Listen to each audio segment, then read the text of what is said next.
Hi, folks. Welcome back to another episode of Finding Data Friends. We are so glad you've joined us for today's episode, and we are lucky to have Elena with us. Elena, do you want to tell us a little bit about you?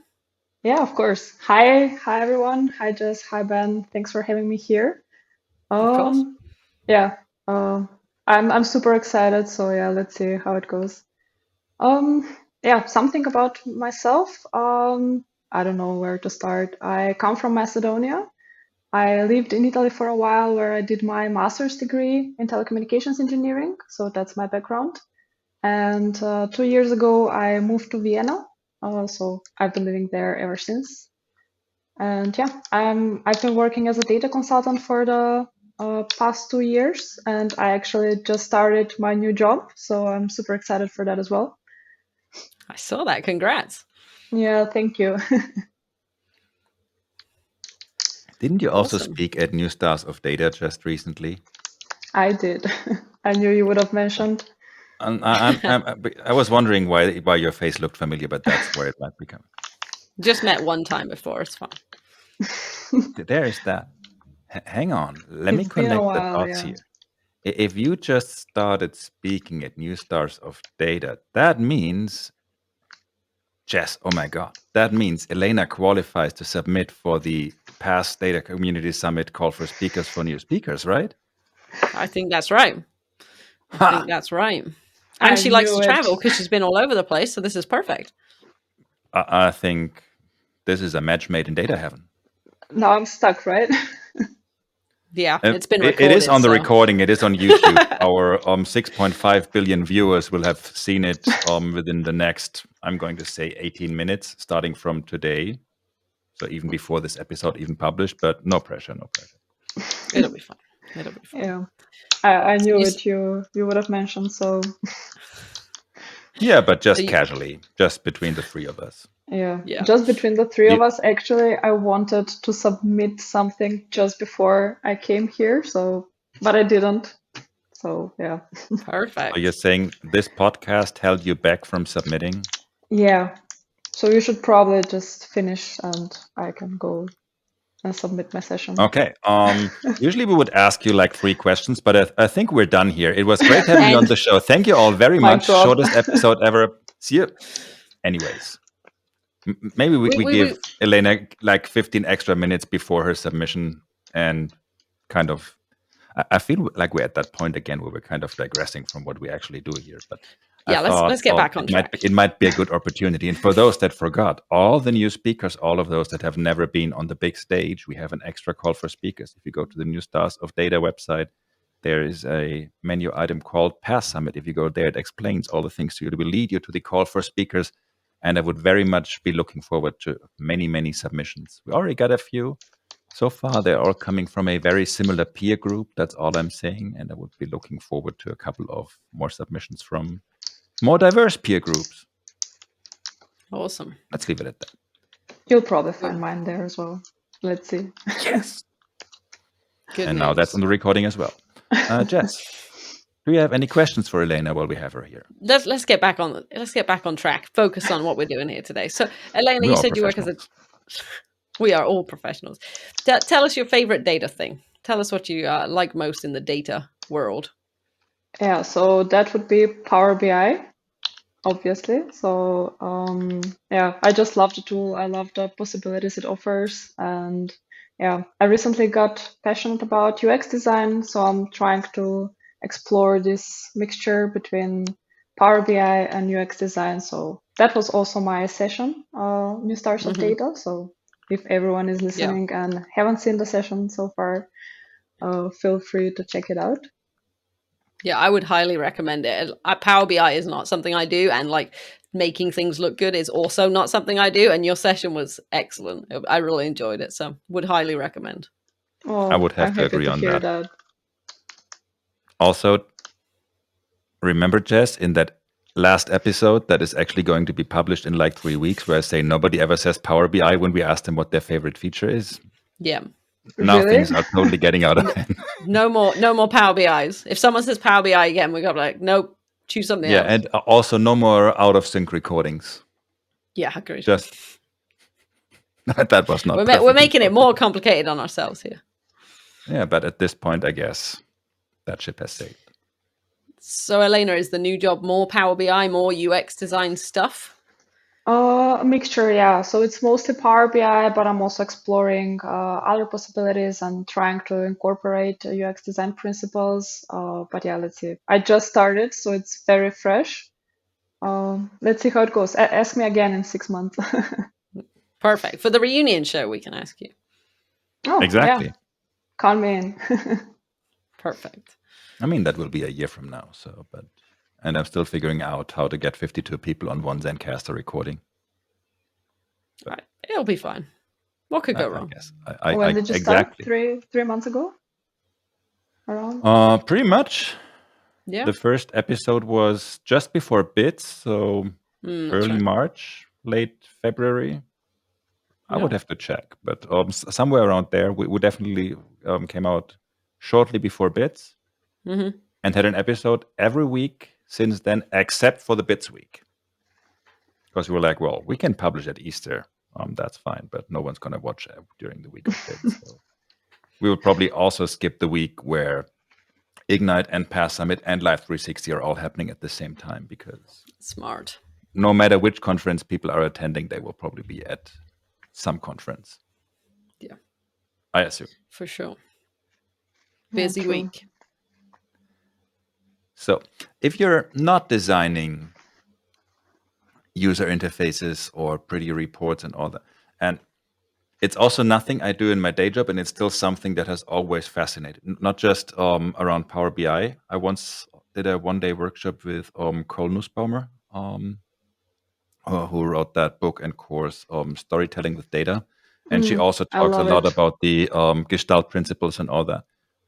That was one of the best days spent in my... Never got to use it in my day job, but learned so much. And the most of the stuff she did there, she just used Excel, which basically taught me the tool doesn't... I'm not encouraging people to use Excel on a day-by-day basis for data visualization, but it's more about those core principles than it is about which fancy tool you're using. So it's not about, hey, are you using Tableau or are you using Power BI? Yeah, Or they're universally applicable. So, but it's a great book. Yeah, I love it. I even submitted a session once about data visualization with Excel, but it never got accepted anywhere. So Weird. so sad. I wonder why. I had weirder sessions accepted, so I wasn't entirely ruling it out. Anyways, if you're not designing user interfaces and doing user design and fancy reports, what's your favorite non-data thing to do? I mean, Jess already hinted that you've been all over the place, so it might be something travel-related, but you might also be making up an entire new sports, because that's apparently what people do in this show. Probably not that, but yeah, I'm kind of all over the place, and it's hard to pick just one. But I'll mention a couple. So traveling, obviously, Jess, you're right there, is one of my top non-data related things that I want to do. Also reading books and learning languages. So ideally, reading a book in a different language while traveling. If I have to pick one, that would be it. The trifecta. I like it. Yeah.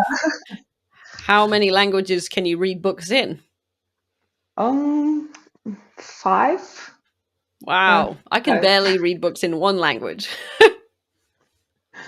Which languages? Okay, so Macedonian is my mother language. Mhm. I also speak Serbian.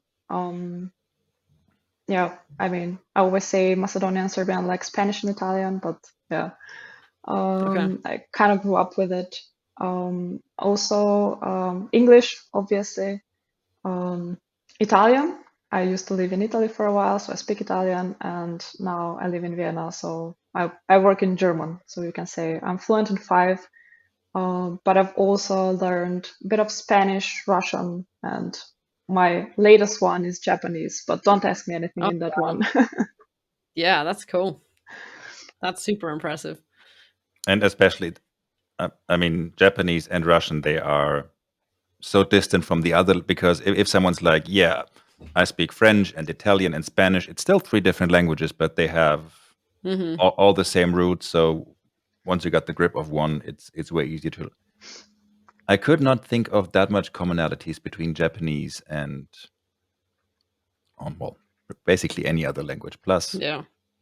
Yeah, that that's they're why I not picked using it. our character set. So, Oh, you but yeah, wanted to play it's very things a fresh. bit more complicated for yourself. Interesting. They have Now, multiple alphabets too, right? Yeah, 3 alphabets. Yeah. I'm still learning. It's far from perfect, but yeah, it's Cool. also Awesome. concentrating on the phonetic part and all that, just basic communication, and then kind of the alphabet comes as yeah, second thing at the moment, at That's least. awesome. Yeah. how do But you yeah, keep up it's with those super fun. languages? How I do read because books for in them. fair, okay. Because to me, I learned French at school for 10 years, and at this point, I'm very confident ordering a glass of wine in French. That's about as far as it goes. Well, you don't Not need as more, far as it, right? not as far as well, could probably even get something to eat with it by pointing at it on the menu. But you would expect me to be slightly more fluent after 10 years, but I'm most because once you stop, and it's not really like riding up. It probably would be like riding a bike if I would spend like I don't know 2, 3, 4 weeks in France or speak French with someone for that extent. But especially with some of the languages that you've picked, that's not super feasible, even if you travel a lot. So, but yeah, with the reading part, it does make sense. Gets you back to the alphabet issue though. But Yeah, I mean, if I can share one tip, is probably just immerse yourself in the culture, just I mean, reading books really helped me, but if it's shows that you want to follow or something, just put the subtitle or just yeah, dub it in the language. That also helped me a lot. And yeah, living in the country also helps. That's how I picked up Italian. I that's also that's the only one that I'm actually kind of losing at the moment. I feel like I'm not using it enough, but yeah, I still love to travel to Italy or go to Italian places here in Vienna. So yeah, That's cool. that, I also, just that's also helpful. got back from Italy. We went on a 2-week vacation holiday around Italy, and I learned very little Italian, but I know perfecto, so I should be fine.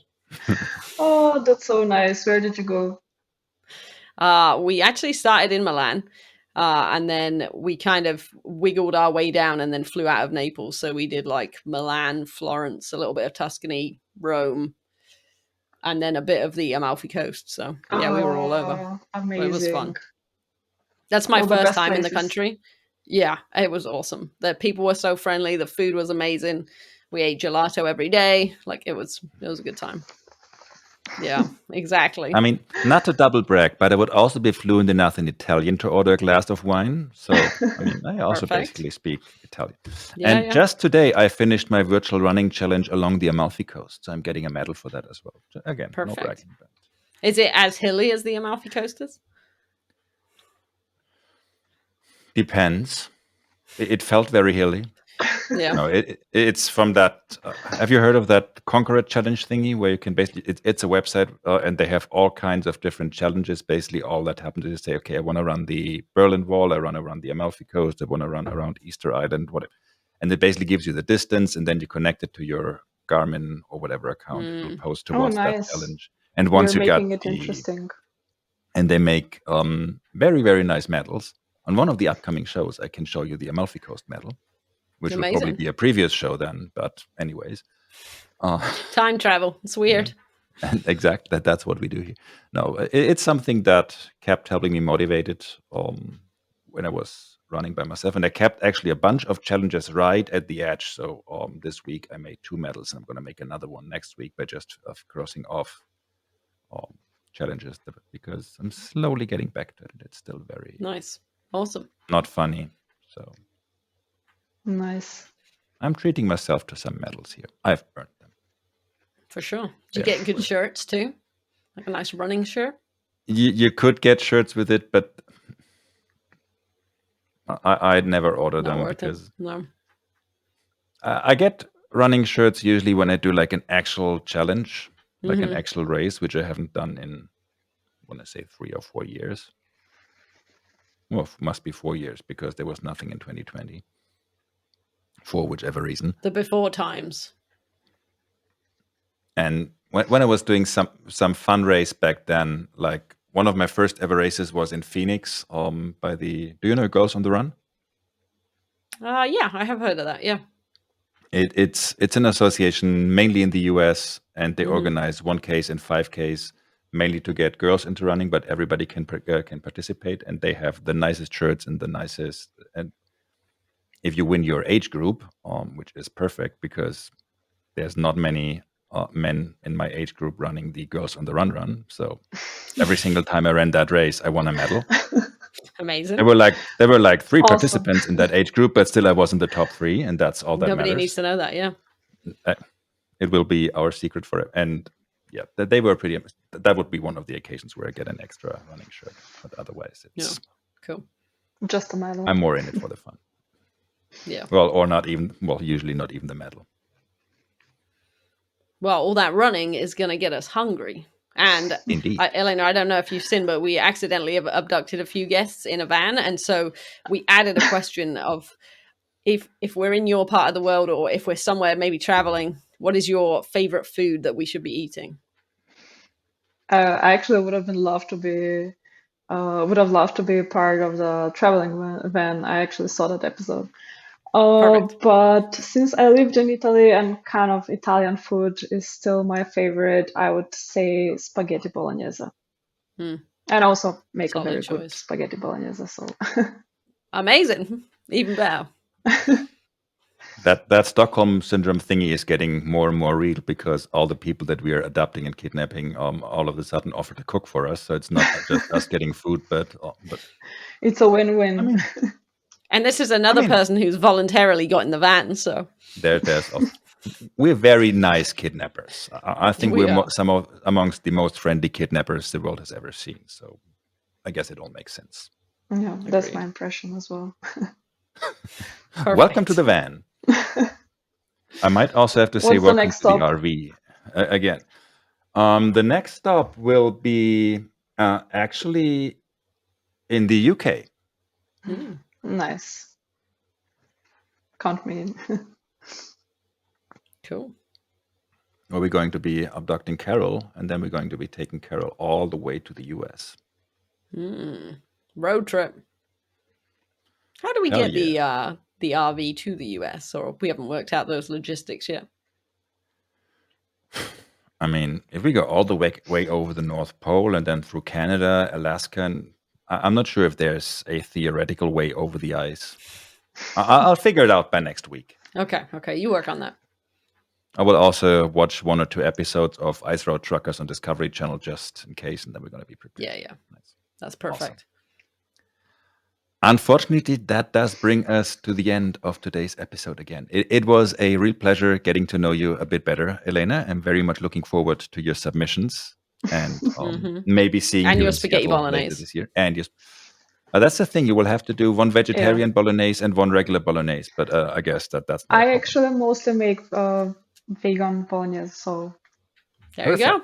Problem solved. Problem solved. Check. I like it when a plan comes together. And with that, thank you very much again. Thank you, Jess. Thank you, everybody. And we see you all next week. Bye. Thanks for having Bye, me. folks. Ciao.